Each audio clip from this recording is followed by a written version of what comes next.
Hi students, मैं आपको बताता हूँ that there was a great mathematician जिनका नाम था गॉस। जब गॉस अपने स्कूल में थे, जब वो पढ़ाई करते थे, so one day he got a sum from his arithmetic teacher. The sum was find the sum of all the numbers from 1 to 100.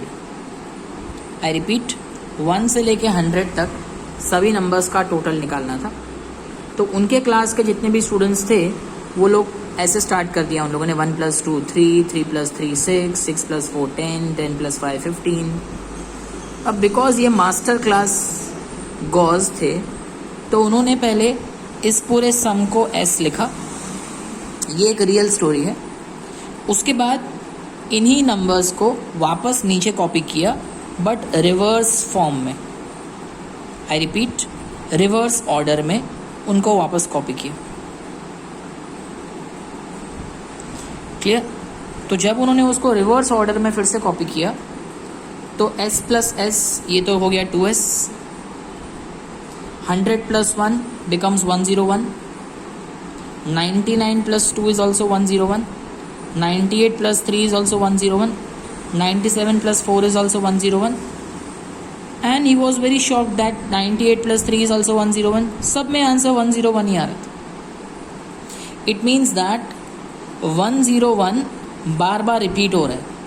कितनी बार? तो बिकॉज यहाँ पे 1 से लेके 100 टर्म्स हैं, तो 101 is repeated 100 times. So s equal to 101 × 100/2. So 2 1s are 2 50s are. So 101 को मैं 5 से मल्टीप्लाई कर देता हूँ और इतना फास्ट गॉस ने कैलकुलेशन कर दिया that the sum of all the numbers from 1 to 100 is 5050. अब स्टूडेंट्स, ये जो स्टेप था ना, ये वाला स्टेप 101 × 100/2, ये एक रिवॉल्यूशनरी स्टेप था. और इस स्टेप से we get the formula of finding the sum. Suppose हमें sum of n terms find करना. So what is 100? You know 100 means number of terms n और upon 2 as it is. And do you know what is 101?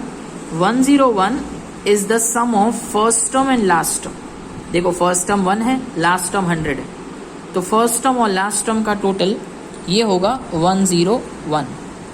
तो first term is a और last term को हम l मान लेते हैं.